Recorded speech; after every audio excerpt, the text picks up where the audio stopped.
chemical substance marketed as a miracle cure for serious illnesses will be targeted at vulnerable people in Surrey at a secret meeting tomorrow. A group known as the Genesis 2 Church is holding a seminar where it will discuss the use of miracle mineral solution, a liquid similar to industrial strength bleach. BBC London went undercover to buy the chemicals online and meet the man who sells them as a cure for everything from autism to AIDS. Here's Catherine Carpenter.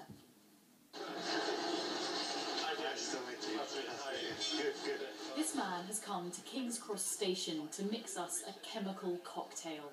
A concoction he claims can rid people of debilitating conditions and life-threatening illnesses. It can purge cancer, yes. It can purge autism, it can purge arthritis, it can purge HIV. It cleans the body.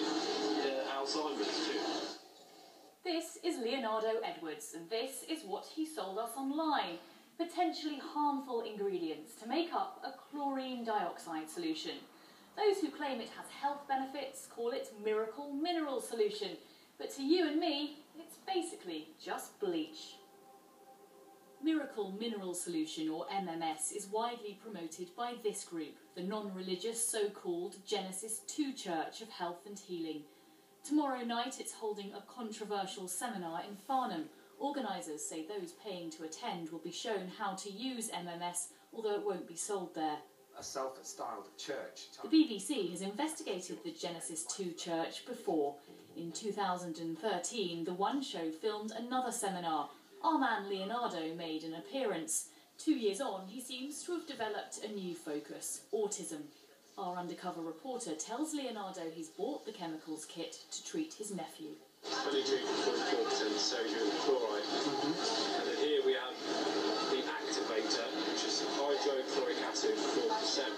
He shows our reporter how to dilute the chemicals into a drink.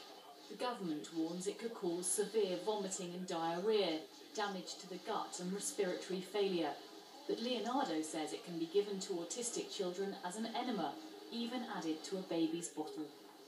So what does the country's leading autism charity make of his claims? 170 children have their diagnosis removed from autism. It makes me really worried. Families are very vulnerable, often straight after diagnosis, and what they need is support and advice. There is no evidence that this substance is helpful at all. There is a lot of evidence that it's very dangerous. More dangerous perhaps than anyone realises. We took the chemicals we bought to an independent lab for testing. We've just taken some of the liquid from the bottle and we put it into the flask here. Both are found to be around 50% more concentrated than their labels suggest. If you consume them directly, then yeah, they are very dangerous. Would you drink it? I wouldn't drink it, no. Would you use it in an enema? I wouldn't use it at all, no. Would you put it on your skin? Definitely not. In a baby's bottle? I think that would be the worst case scenario. I certainly wouldn't use it with babies. Leonardo tells our reporter not to advertise his use. Be discreet. Keep it to your family. Just, people that know, who are open and don't know authorities, In about 2007. His caution may have something to do with this man, Lewis Daniel Smith. Last month, he was found guilty of selling MMS as a miracle cure in America and now faces up to 34 years in jail. The sale of sodium chloride for human consumption is banned here in the UK too. It falls under food supplement laws. That means it's up to the Food Standards Agency and local trading standards to act, and there are growing calls for tougher sanctions. Emma Dalmain has autism, as do some of her children. She's been campaigning to stop the use, promotion and sale of MMS. Legislation needs to be passed that if you're caught doing these treatments to your child, that you are arrested. And what about the people who sell them? Or they should be jailed. They're pushing something that's lethal.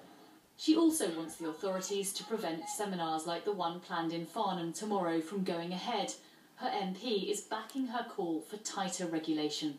I fear it's just a lack of determination to get to the bottom of it. But if the regulation is not working, then clearly it needs to be changed.